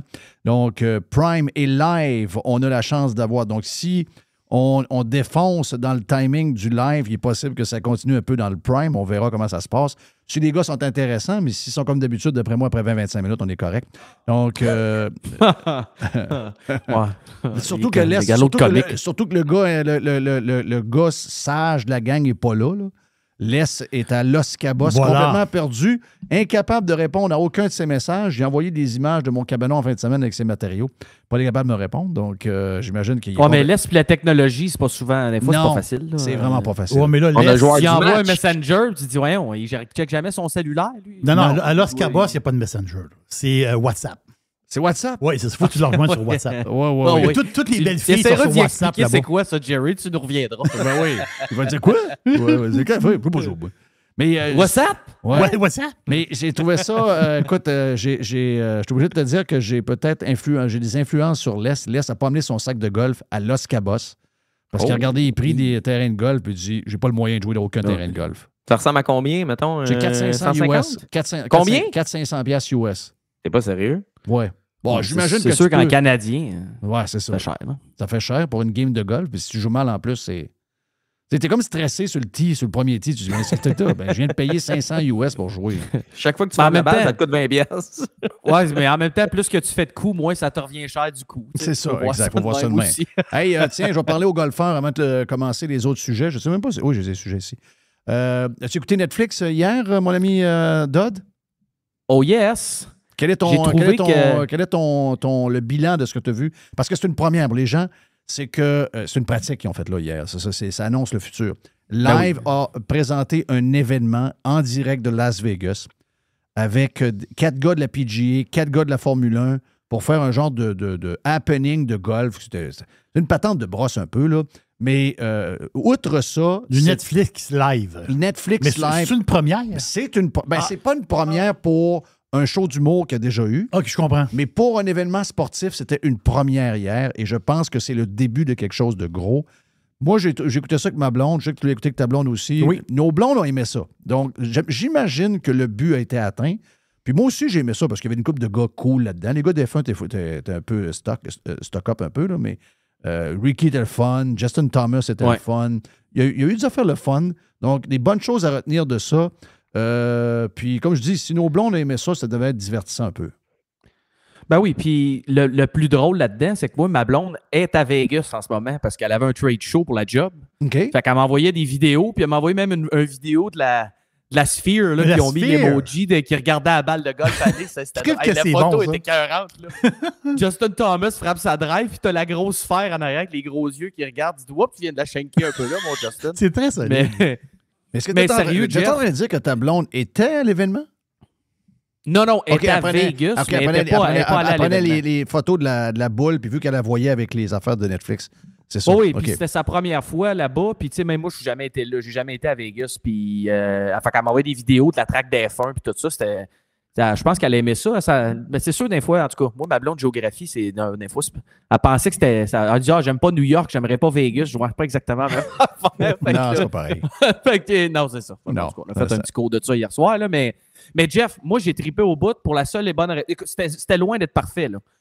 Je ne sais pas quelle sorte d'écouteurs qu'ils ont utilisé. Je sais qu'ils ont fait des matchs dans le passé. Mais c'était pas des Apple. C'était pas des Apple. C'était une genre de... D'après moi, c'est des... Non, je pense que c'était des Beats. Ouais, oui, t'as raison, c'est les Beats. Je pense que c'était les Beats, mais souvent, le son était terrible. Même à un moment donné, il a eu besoin de prendre son cellulaire pour parler. Tu sais, fait qu'il y a eu des ratés. Puis moi, la façon que je l'ai vu, c'était un feu roulant, Jeff. Ils envoyaient du stock. Là. Ils se sont comme... D'après moi, ils ont fait une séance de brainstorm. Là. Ils ont dit, c'est notre premier. On va tout essayer le premier show. Ouais. Puis là, après ça, ils vont en enlever puis ils vont en rajouter. Parce que, écoute, ça n'arrêtait pas. Tu arrives sur le premier tee, tu as une course de kart, tu as les gars qui frappent en même temps, tu as Marshawn Lynch, tu as Devante Adams, tu as l'humoriste qui s'en va parler à... Ça arrivait de partout. Là. Mark Wahlberg avec sa fille. Tu sais, c'était... Puis là, tu as mis... Fait que je pense qu'ils vont retirer ce qu'ils pensent qui ont bien été pour les prochains, puis ils vont retirer ce qu'ils pensent qui ont moins bien été, puis ils vont garder ce qui a bien été. Mais c'est vraiment comme ça que je l'ai vu. Mais moi, j'ai trippé au bout. Là. Je veux dire, c'est ce contenu-là qu'on veut voir. Tu sais, Jeff, moi, je suis curieux, Dodd. Tu l'as écouté hier. Là. Tu penses-tu qu'à quelque part, ce genre d'événement-là, tu sais, un événement de golf, un test une fois, penses-tu qu'on va y aller de façon globale comme la Apple TV avec la MLS, comme Amazon, comme DAZN? À un moment donné, tu penses que Netflix va venir jouer dans ce portrait-là ou c'est des tests pour plus petits? Tu sais, à quel point c'est un gros joueur dans le sport en direct, d'après toi? Là? Ben, c'est parce que, Max, ce qui arrive dans le domaine du golf, là, c'est que tous les YouTube golfers là, sont ultra populaires. Tu as du monde qui n'écoute pas le PGA Tour à chaque semaine, mais le 4Play Podcast, puis Grant Horvat, puis un paquet de gars qui font des vidéos sur YouTube, ils savent c'est qui. Puis ça a beaucoup de popularité. Je lisais, les gars, que dans les derniers 3 ans, le golf, c'est un des sports auxquels les jeunes se sont le plus abonnés, auxquels les jeunes ont le plus commencé à jouer. Le soccer était le seul autre en hausse à genre 4%. Le hockey est en baisse, le baseball est en baisse, le football, mais le golf, je pense que c'est 25% de plus qui ont commencé à le pratiquer. Ouais. C'est à cause de quoi ça, Max? C'est à cause justement les jeunes, les YouTubers. Fait que je pense que Netflix veulent jouer dans ces plates-bandes-là. Puis ce qui est le fun, les gars, c'est qu'en plus, ils nous ont mis des petits... Peux-tu rajouter aussi un peu de Top Golf puis de toutes ces patentes-là qui sont en train de se créer? C'est toute la même affaire. Tu regardes les résultats de Callaway, les Top Golf, l'argent qui rentre là, c'est incroyable. Là, Là, ils ont de la misère un petit peu plus parce que les coûts de financement sont plus élevés. Mais bref, ils nous ont même mis des extraits. Jeff, tu as vu les extraits de Full Swing saison 2 avec Ricky là, qui parle du monde de ses détracteurs qui disaient que, bon, les commandites, tu fais juste des commandites, tu t'occupes pas de ta game. Puis tu as eu même Drive to Survive. On a eu un preview de ça aussi. Mais tu n'as pas répondu à ma question, Dodu, pour vrai, puis je suis sur le bord de donner un carton, faire un lien avec le soccer. Penses-tu qu'on va aller vers du contenu live, où on va toujours rester en parallèle puis faire des shows qui sont super le fun? Le show de tennis, le show d'F1, vous pensez que Netflix... Mais c'est le message qu'ils ont envoyé hier, c'est ça. On commence le live. C'est ça le message. Puis les ligues peuvent s'associer pas juste avec Apple, Amazon, DAZN. Tu penses que Netflix va venir jouer dans ce portrait-là? 2000% oui. Ce qui fait mal aux médias traditionnels, là, encore plus. Là.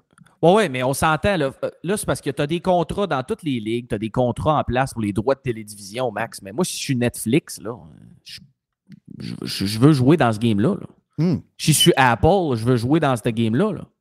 Puis c'est parce que c'est là que le monde y sont en plus. Fait que pour les ligues, c'est aussi un win parce que justement, c'est là que tu vas aller rejoindre des jeunes. C'est pas en écoutant « Hey, j'ai le câble pour la première fois de ma vie, les gars, parce que ça vient avec mon affaire d'association. » Je sais même plus comment ça marche une télécommande de télé. Tu sais, je veux dire, moi, je suis habitué de Smart TV, ESPN, puis c'est là que j'écoute les games du Canadien et les games de la NHL. Fait que Max, pour répondre à ta question, ben oui, à 100%, c'est sûr qu'ils veulent aller là-dedans. Je veux dire, le marché est beaucoup trop gros. Ben, c'est parce que pour les on ligues le voit, aussi, Amazon mais qui pour les ramasse ligues, mais rajoutons que les ligues n'ont pas le choix. Les ligues n'ont pas le choix parce que tous les jeunes de ton âge, mes enfants à moi, les jeunes de 35 ans et moins, ton gars, Jerry, quel âge ton gars? 30 ans? 31. 31 ans. Donc, 35 ans et moins, Max, ces gens-là n'ont pas de câble.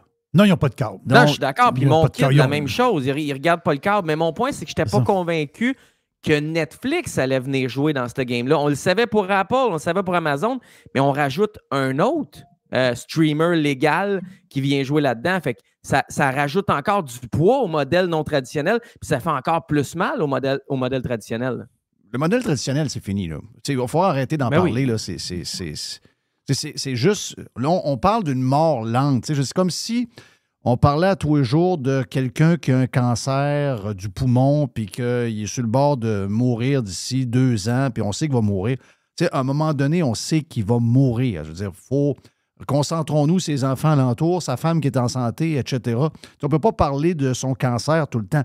Ils sont morts, eux autres. C'est mort. Ça ne veut pas dire qu'ils vont disparaître. Ça veut dire qu'ils vont survivre avec un modèle qui est beaucoup plus léger, où il n'y aura plus grand-chose. Puis ils vont essayer de garder une certaine place. Mais le modèle que nous connaissons depuis toujours, c'est fini. C'est fini. Parce que nous autres, ici, ça braille là-dessus. Ça braille. Ah oui, mais là, c'est pas... Oui, mais ça braille. Les gens ne sont plus là. Ils sont ailleurs. Même si on essayait de mettre des lois du CRTC puis de demander à Google de ne pas faire ça, les gens, ils sont partis ailleurs. Tu sais, je veux dire, ils sont donc officiellement pas décédés, mais ils sont morts déjà. Puis ils ne reviendront pas parce que tu fais une application mobile. C'est pas de même, ça marche. Non. Tu sais, il faut que tu repenses ta patente. Là. Tu peux pas juste dire, ah ben oui, mais on va... Oui, mais si tu mets quelque chose sur le web, mais c'est quand même tel annonceur, Snoozefest, je sais pas trop qui, ça marchera pas. Là. Tu sais, je veux dire, à un moment donné, il hier, la blonde, la fille, ben, elle était blonde, mais la fille à Mark Wahlberg, OK? Mark Wahlberg, il dit, ben oui, lui, c'est un maniaque de golf. Là. Lui, à un moment donné, il pensait qu'il allait devenir un joueur professionnel. Il s'est rendu compte que c'est pas facile. Mais là, il dit, ben oui, je suis un amateur de F1 parce qu'il dit, c'est ma fille qui est maniaque, puis c'est à cause d'elle, ben, je suis un maniaque de F1. Puis sa fille a à peu près 16-17 ans. Puis là, elle est toute crinquée, puis là, il dit, ben oui, moi, je suis un maniaque de F1. Ben, c'est qui? Elle dit, Lando Norris, là, elle était sur le bord de pleurer. Ça vient d'où, ben ça? Oui. Ça vient pas de CBS, ça vient même pas de ESPN, même s'ils diffusent les matchs. Ça vient carrément de Netflix. Là, elle écoute les courses sur ESPN, mais ça vient de Netflix. Donc, c'est là qu'ils sont. C'est là qu'ils sont. J'ai le goût de te dire, ça vient de YouTube aussi, Jeff, parce que Liberty Media, depuis qu'ils ont la business, ils en mettent en maudit du stock sur le channel. Exact. Il paraît. Mais faut que je fouille ça plus, là. Mais je pense que, parce que c'est loin d'ici, là, mais je pense que Disney Plus ont un deal avec le cricket en Inde, avec des games live. Oui, j'avais lu ça. Ouais. Non, mais ici, parce que le cricket, on survit. Le cricket, ça nous dit rien, nous autres. Là. Mais là-bas, là, Mais non. c'est des... Je pense qu'ils ont 200 millions de téléspectateurs. C'est ça que les matchs durent 2 semaines? Oui, les matchs durent 2 semaines. Mais ça, il paraît que ça dure longtemps. Mais il y a quand même 200 millions de personnes qui écoutent. Ça, c'est comme le baseball avec un bâton flat, ça? Oui, c'est ça. Oui, c'est ça. Non, mais Ouais, tu vois quand même que c'est Disney+. Là. On s'entend-tu avec du cricket live? Là. Oh oui. Mais ici, on survit parce qu'on parle français. Ça va être plus long. Ça va être notre mort que tu parlais, l'agonie que tu parlais, Jeff, elle va être plus longue parce qu'on parle français, puis les plus âgés ou les moins cultivés, ils veulent continuer d'écouter ça en Ça n'a pas rapport avec le français, c'est juste merci aux pilules. Non, non, merci aux pilules, merci aux pharmaceutiques. C'est que les boomers ne meurent pas, pour vrai. Là. Les boomers ne meurent pas.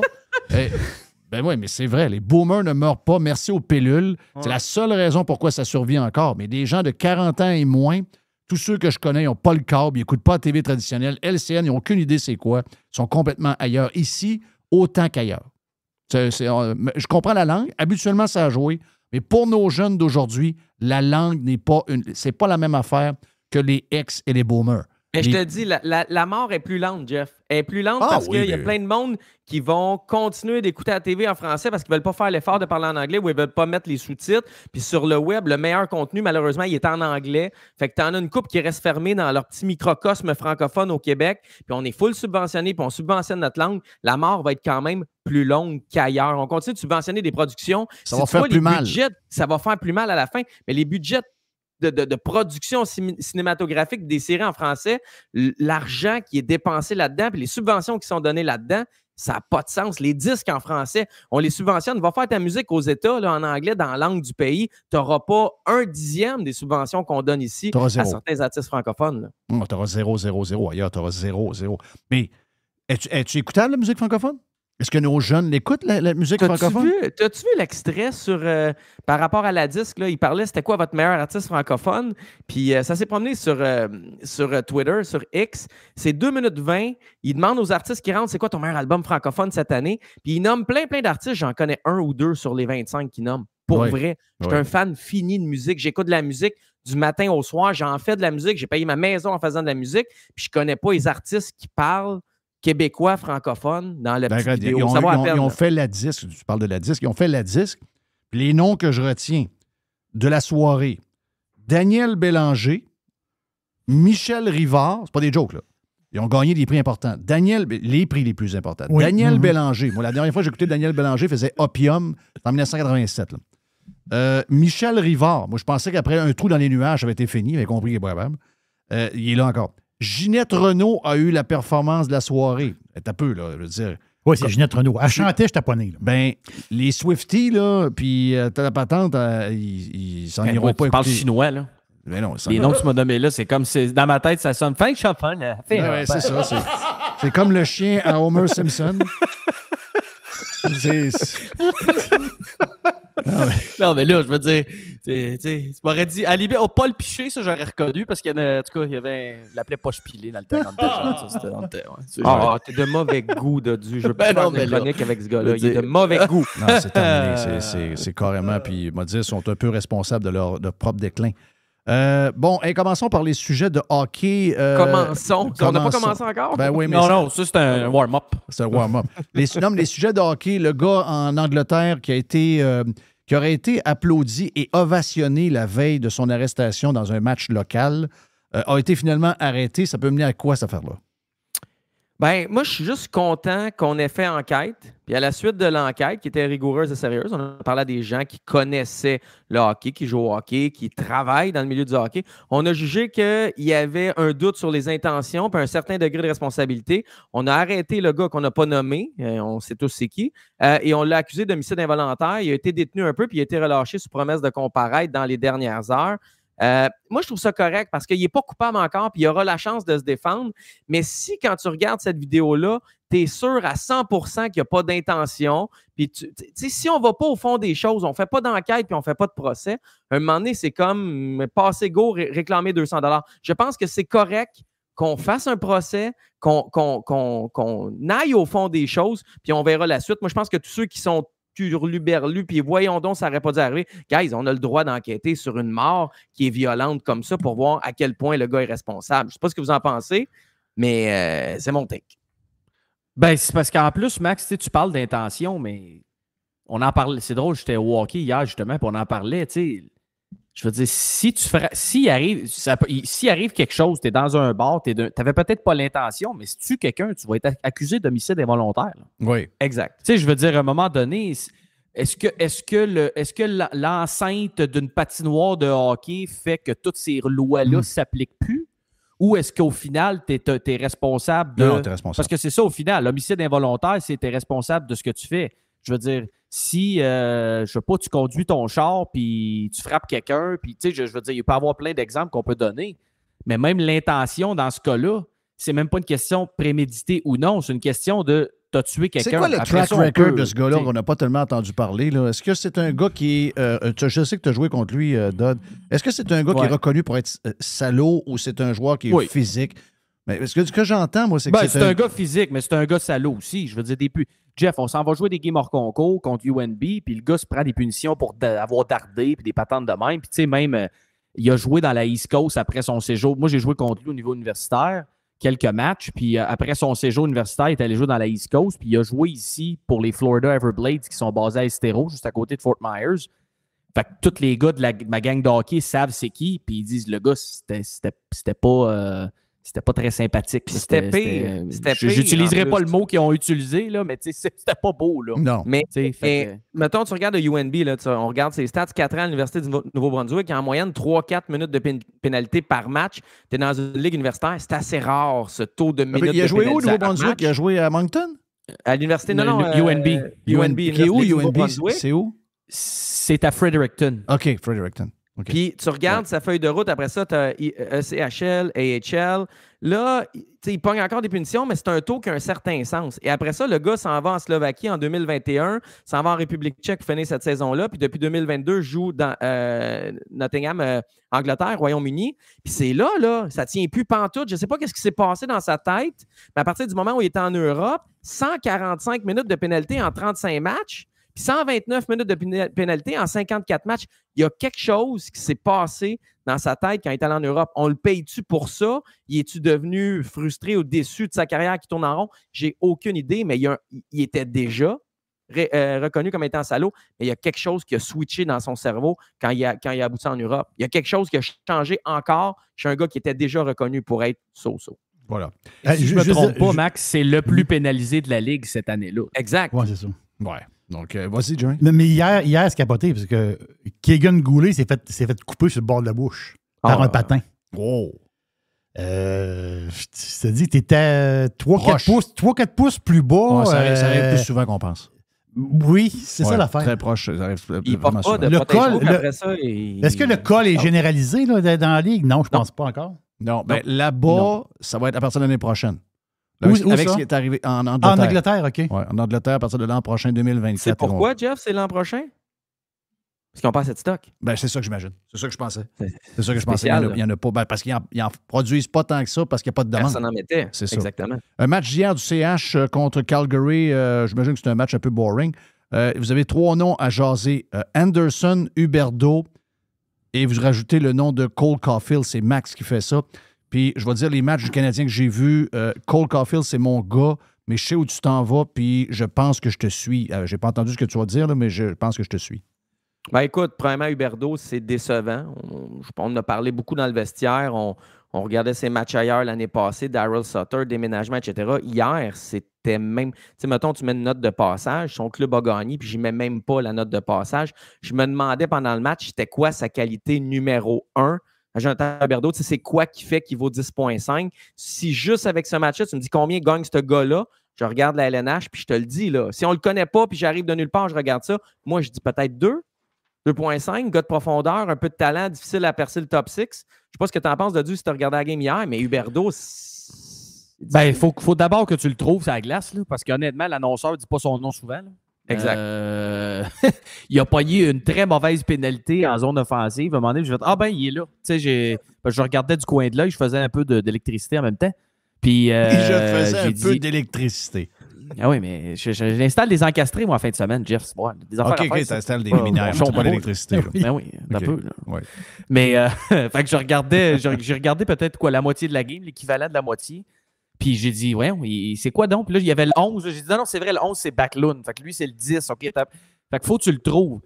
Sérieusement, moi, je l'avais callé la première journée que le trade est arrivé, que c'était un trade terrible pour Calgary. Tout le monde disait que Calgary allait gagner l'échange. Moi, j'étais avec toi, Dodd. Tu te rappelles? Oui, c'est vrai. Ouais. On n'était pas nombreux. Non, on n'était pas nombreux, mais là, il reste 8 ans à 10,5 max. Là. Fait que, honnêtement, je ne sais pas comment ça va finir. Tu ne peux pas racheter ce gars-là. Tu vas l'avoir. Tu sais, c'est. Je ne sais pas qu'est-ce qui va arriver. Ils vont-tu être capables de l'échanger? Ils vont-tu, mais. Ah non. C'est une abomination. Là. C'est incroyable. Puis faire un lien avec Josh Anderson, tu sais, Huberdeau, 0 mise Josh en échec. Anderson, Jerry, lui, il l'est. Oui, mais... Non, mais attends un peu. L'affaire, non, je vais vous expliquer l'histoire. Le joueur du match. Vous êtes... Non, Anderson. Toi, Jerry, attends pas peu, lui. Dans une équipe poche. Poche. Non, mais l'affaire, c'est qu'il y a l'expression de golf. L'expression de golf, c'est quoi? Avoir les hips? Oui, les yips. Les yips. Les yips. C'est quoi ça, les yips? Ça veut dire qu'il arrive, mettons, sur un chip ou sur un pot, puis il shake, puis là, les poignets, ils tournent avant qu'il pogne la balle. Anderson, il est yips. Il est yips. Lui, c'est le Ernie Els du Canadien, je pense. Il n'est pas capable. Il est pas capable. Il n'est pas capable de la coller dedans. Il n'est pas capable. Mais contrairement à Huberdeau, je l'ai vu hier, il en a raté 2. Tu sais, je veux dire, il y a 3 tirs au but, il a patiné vite, il a essayé des mises en échec, il n'y en a pas sur la feuille de match, mais tu sais, je veux dire, au moins Anderson, on l'a vu. On a on le voit. Dire, là, c'est ça, il est quand même assez gros, il est dans le trafic, il fait quand même une bonne job. Tu sais, dire, il est là, mais il est pas capable de mettre dedans. Il n'y aurait pas de goaler, il lance sur le poteau. Il n'est pas capable de la mettre dedans. Il n'est pas capable. Puis ça jamais. L'affaire, c'est que. L'affaire, il faut se dire, c'est qu'Anderson, il a une réputation un peu surfaite. Ça, c'est mon point. Il a fait 27 buts à un moment donné à Columbus. Ces autres années, c'était très moyen. C'était un remplisseur du gilet un peu. Là. Il y a 10 jours, les journalistes, ils demandent comment tu vas sortir de là. Je ne me souviens pas de la question exacte, mais il a dit hey, avec un peu de chance, je vais en mettre dedans. Tu mises sur la chance. 10 jours plus tard, tu ne l'as pas mis dedans, puis la chance n'est pas de ton bord. Il repose la même question. Ah, je pense que je suis rendu à changer de bâton. Hey man, on a quoi là, comme excuse pour un gars qui a 0 but en, c'est quoi, c'est 16 games? Un gars qui a les yips sur le potting, il change souvent son poteur. Oui, c'est vrai. Ça marche. Ça marche-tu? Des fois, ça marche. Il y en a 10 dans le garde-robe, puis une semaine, il en prend un, l'autre semaine, il prend l'autre. Il est mêlé dans sa tête pas mal. Hier, il restait quoi? 2 secondes dans le game, 2-3 secondes dans le game. Il est devant le net. C'est lui qui a pas. Il reste 2 secondes. Faut qu'il mette dedans, là. Ben non.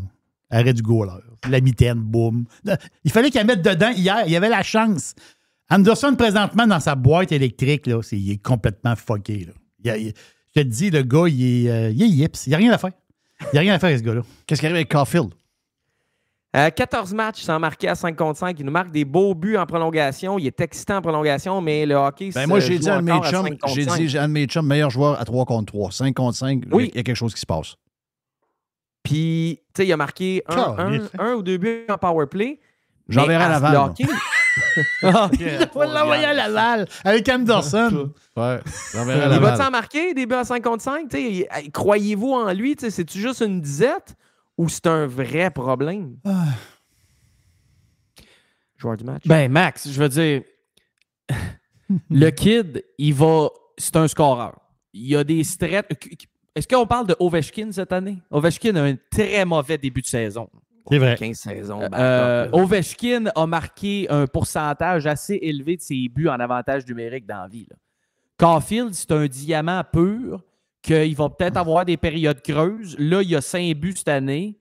Il va en compter 5 dans ses 5 prochaines games. Puis là, finalement, sa moyenne revient.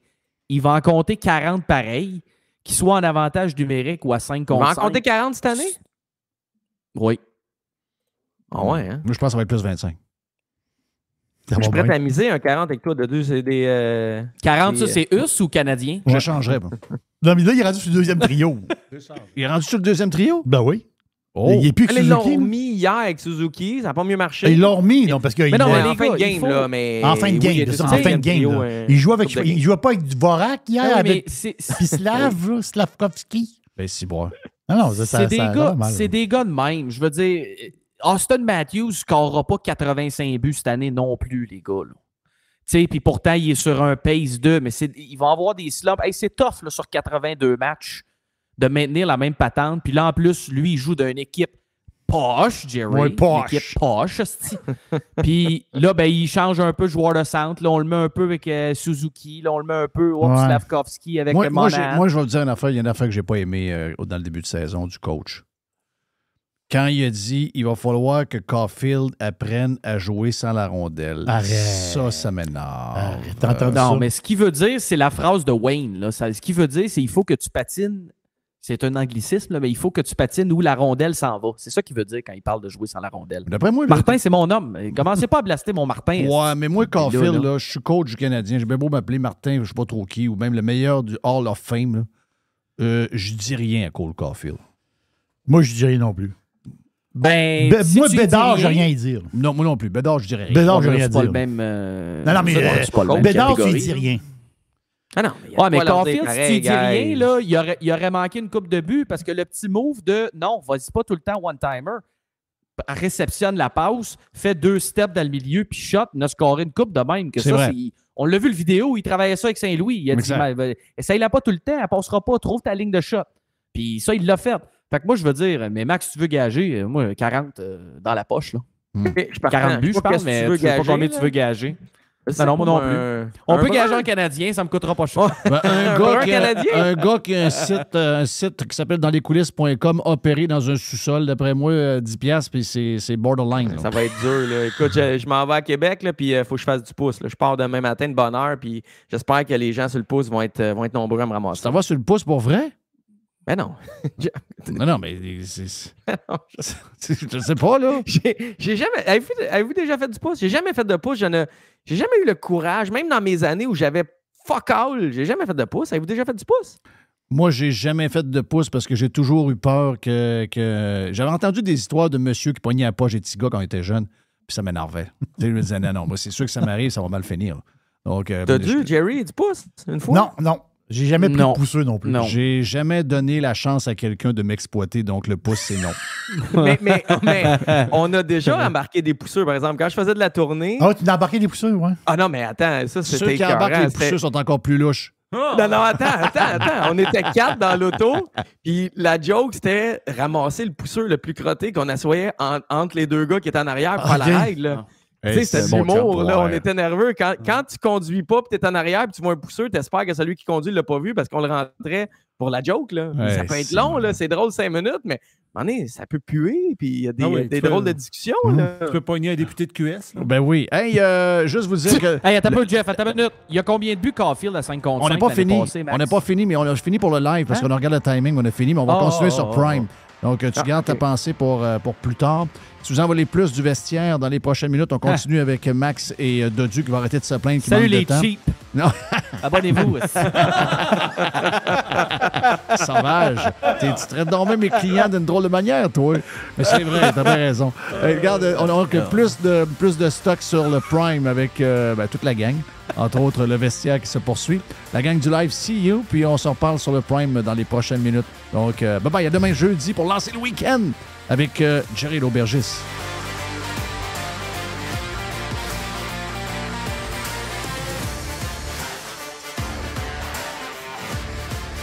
I love it. Radiopirate.com. Radio Pirate.